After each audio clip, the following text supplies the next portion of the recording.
महीने में तो कई लोगों की हालत बहुत पतली हो रही है। और वो क्यों हो रही है? उसके पीछे भी बड़े बड़े कारण हैं। दोस्तों, कई लोग कहते हैं कि ये लोग अपने पैसे से, खुद के खर्चे से एक दिन मानगढ़ पर जुलाई के महीने में क्यों आते हैं? इसके लिए मैं एक बात कहना चाहता हूं। रतलाम झाबुआ से लोग पैदल रुणीजा जाते कि नहीं जाते? जाते? हाँ या ना तो बोलो। उनको आज तक क्या मिला? ठेंगा। बराबर है? जो लोग पैदल अंबाजी जाते हैं उनको क्या मिला? और जो लोग मानगढ़ आते हैं उनको क्या मिला? एक भाई कह रहा है बहुत मिला। मानगढ़ आने की वजह से बड़े बड़े टावर हिल करके गिर गए। ये कोई कम मिला क्या? आज देख लीजिए, यहाँ पर सब समाज के लोग आ रहे हैं।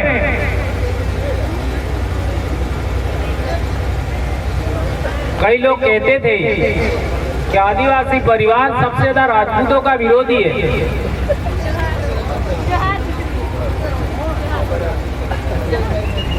हमारे राजपूत भाई ने भी आकर के समर्थन कर दिया। बोले कि नहीं बोले? अभी पिछले दिनों दिग्विजय सिंह जी और उनके ससुर जी ने भी अपने समर्थन में बात करी। और मात्र एक ट्वीट मैंने किया, वो भी पगड़ी उछालने की वजह से, और वो भी इतने बड़े संगठन का पदाधिकारी गुजरात के अंदर, संभवतः राज शेखावत जी उनका नाम है, उनका पगड़ी उछाला गया। अरे भैया, आपका विरोध हो सकता है, लेकिन आपको पगड़ी उछालने का अधिकार किसने दिया? आदिवासी परिवार पगड़ी उछालने वाले विचार का विरोधी है। यह बात हम कहना चाहते हैं।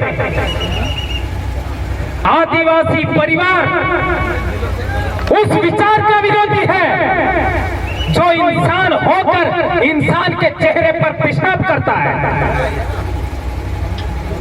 ये बात सच है, गलत है? सबने वीडियो देखा। मध्य प्रदेश में एक आदिवासी पर एक गैर आदिवासी ने पेशाब किया। वो नर पेशाब आदिवासी नहीं हो सकता, इस देश की माटी का नहीं हो सकता। वो भारत देश का पानी पीता है तो वो गलत है, ऐसा हम मानते हैं। ऐसे नर पिशाचों को पुनः भारत से बाहर भेजने का संकल्प लेना चाहिए हमको।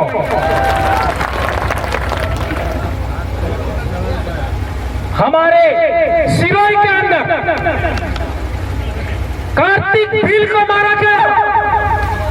आज कितने समय से हमारे लोग सिरोही में धरना दे रहे हैं।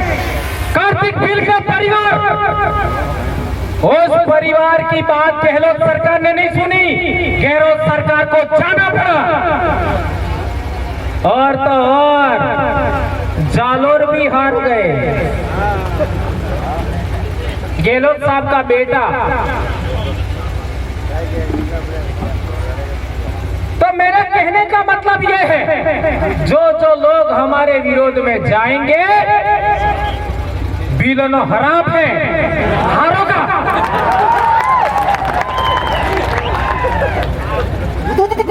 अब बिलो ने बेगा करी ने मानगढ़ तक की हराम बनगा तो भी तुम्हारा सत्यानाश नहीं जा जाओ। ये हमारे बाप दादा ने किया।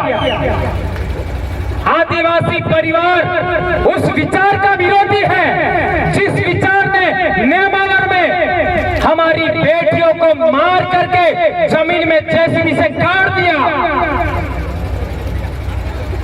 ये बात हमें समझनी है। आदिवासी परिवार उस विचार का विरोधी है जिसने पूजा भील के टुकड़े किए। मावली में आदिवासी परिवार उस विचार का विरोधी है जिसने बाबूलाल भील को नीमच में गाड़ी के पीछे बांध कर खींचा। क्या यह बात सही है कि गलत है? हम उस विचार के विरोधी हैं। हम चाहते हैं कि ऐसे लोगों के शासन में हम ना रह करके हम हमारे पूर्वजों की व्यवस्था, भीलराज की जो व्यवस्था है उसके अधीन हमारे समाज को संरक्षित करना चाहते हैं, आगे बढ़ाना चाहते हैं। अले अपने बाप दादा हा भाई नहीं तो आंखों है।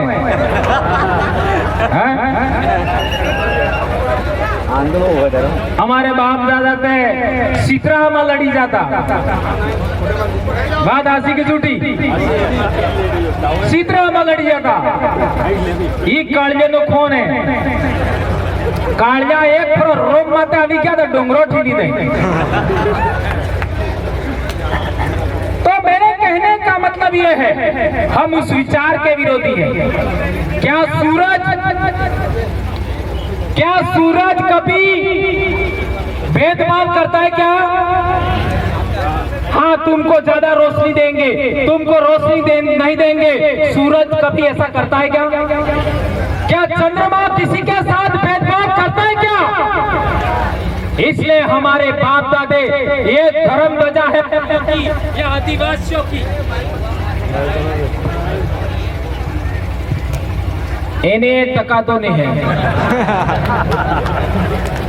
कई लोग कहते हैं कि आदिवासियों की धर्म ध्वजा पर सूरज चांद तारे क्यों हैं? तो मैं कहना चाहता हूं कि सूरज सबके साथ समान व्यवहार करता है, चंद्रमा सबके साथ समान व्यवहार करता है, तारे सबके साथ समान रोशनी देते हैं। इसलिए हमारी आदिवासियों की धर्म ध्वजा पर सूरज, चांद, चंद्रमा है।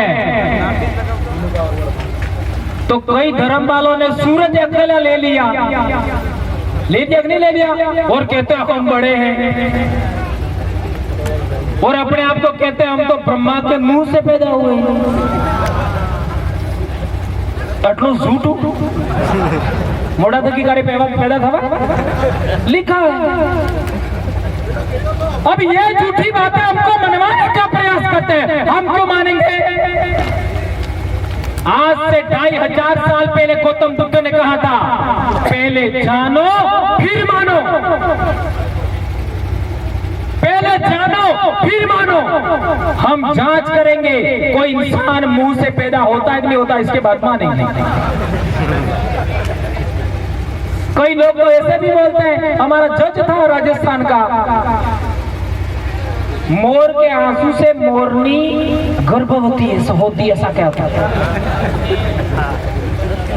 और एक भी आदिवासी इस बात को स्वीकार नहीं कर सकता क्योंकि वो जंगल में रोज जानता मुर्गी कैसे गर्भवती होती है, मोरनी। अब ऐसी कपड़ी बातें क्यों मानेंगे? यह बात समझने की जरूरत है। हम उस विचार के विरोधी हैं जो पानी पिलाने में भेदभाव करता है, जो खाना खिलाने में भेदभाव करता है, जो साथ बैठने में भेदभाव करता है। मैं आज से सभी राजपूत समाज के आदिवासी भाइयों को कहना चाहता हूं, खाने, बैठने और पानी पीने में भेदभाव त्याग दो। कल से आप यहां आओ, आधे तुम बोला आधे हम बोलते। चलो, खाने में भेदभाव नहीं, पानी में भेदभाव नहीं, बैठने में भेदभाव नहीं। क्यों? क्योंकि रिसर्च में अप्रूव हुआ है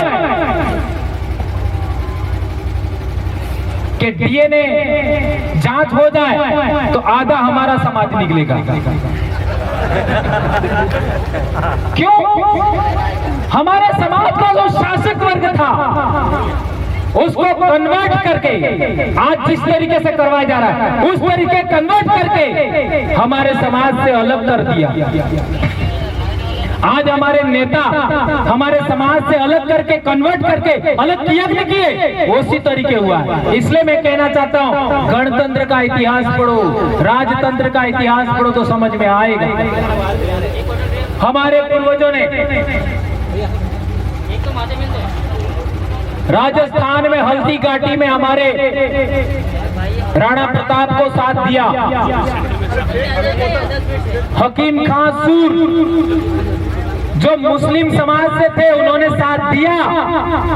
भीलों ने और हकीम खां सूर ने साथ नहीं दिया होता तो हल्दी घाटी का इतिहास क्या होता, क्या होता? यह सवाल करना पड़ेगा, यह समझना पड़ेगा। इससे आगे बढ़ते हैं 1544 में सुमेलगिरी का युद्ध हुआ, उसमें अभी हमारे भीलों ने साथ दिया था। खानवा के युद्ध में भी हमारे भीलों ने साथ दिया और हसन का मेवाती ने भी साथ दिया। खानवा के युद्ध में हसन का मेवाती और भीलों ने भी साथ दिया। उससे आगे बढ़ते थे 1178 में मोहम्मद गौरी जो भारत में आया था तो सिरोही में जो युद्ध हुआ आबू के पास, उसमें भी हमारे भीलों ने साथ दिया था। उससे आगे बढ़ो, आज सोमनाथ की बात करो। सोमनाथ में आपका क्या नाम था? गोहिल, नाम दिमाग से हमीर गोहिल, उसको भी हमारे भील गणवीर, क्या नाम था उसका, वेगड़ा भील ने साथ दिया था। पहले वेगड़ा भील मरा तब जाकर के हमीर गोहिल मरा, तब तक उसकी सुरक्षा करते रहे जब तक अंतिम सांस तक एक वेग भील नहीं मरा तब तक। उससे आगे बढ़ते हो, जब कासिम आया था 712 ईस्वी में, तब भी हमारे पूर्वजों ने साथ दिया था। हमने जो भी आक्रमणकारी बाहर से आया सदा यहाँ के शासक वर्ग का साथ दिया, लेकिन तुमने हमारे साथ क्या किया ये अब कोई रोक नहीं सकता, और भंवरलाल परमार को तो रोका ही नहीं जा सकता। क्यों नहीं रोका जा सकता? मेरे से 7 पीढ़ी मेरे पहले मेरे बाप ने अपने सुराता पाल के एक आदमी को बचाने के लिए, गमेती के परिवार को बचाने के लिए, मारो माँ तो लई लो लेकिन केड़ा रात में छोड़ी दो उनकी जी, अपना माथा बलिदान कर दिया। लेकिन पाल सुराता के गमेती का बीज जिसका नाम केला रात था उसको बचा लिया। उसी केला रात के 3 या 4 पीढ़ी बाद वाला रात नाम का गमेती हुआ। उस वाला रात के घर में ही गोविंद गुरु को शरण दिया था पाल सुराता के लोगों ने। ये बात हमें जानना पड़ेगा। तो संत गोविंद गुरु महाराज का जो विचार है वो आगे बढ़ा है, उसको सभी लोग नमन करते हैं। तो आप लोगों को बेड़सा, बांसिया और सुराता के त्याग बलिदान को कभी भूलना नहीं चाहिए। हम उस विरासत के लोग हैं। तुम क्या समझाओगे हमको? उस डीएनए के बच्चे हैं हम, उस पाल के बच्चे हैं हम। कई लोग हमारा विरोध करते हैं। ऐसे वर्ण संकरों को मैं कहना चाहता हूं, थोड़ा सा अपने बाप दादाओं का इतिहास समझो और इतिहास समझ करके बात करो।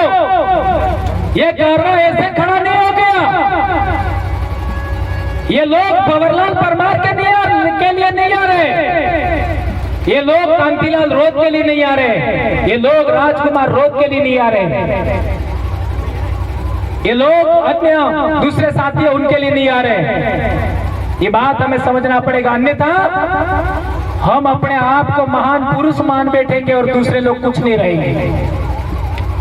हमारे मुंह से जो सच्ची बातें निकलती है, हम जो सही बातें बताते हैं, उसके लिए ये लोग आ रहे हैं। क्या ये बात सही है गलत है? कौन कौन इस बात का समर्थन करते हैं? इसलिए किसी को मुगालते में नहीं रहना है। मैं एक बार पुनः कहना चाहता हूं, आदिवासी परिवार को मानने वाले सभी लोगों को हमें सच ही बोलना है, सच के अलावा कुछ नहीं बोलना है, चाहे कुछ भी हो जाए। कल परसों मेरे भाई को खाली गाने, समूह गान में खाली एक बिल प्रत्येक शब्द जोड़ देने से एपीओ कर दिया। कल परसों तुम्हारी प्रार्थनाएं किसने बनाई? तुम्हारे समूह गान किसने बनाए? हम कहना चाहते हैं 99% सरकारी स्कूल में बच्चे हमारे पढ़ते हैं। क्या हमारे बाप दादाओं ने प्रार्थनाएं बनाई, समूह गान बनाए? तुम बागर तरह बोल सकते हो समूह गान में, मरु तरह समूह गान में बोल सकते हो। एक शब्द बदल दिया तो तुम्हारे पिछवाड़े में आग लग गई।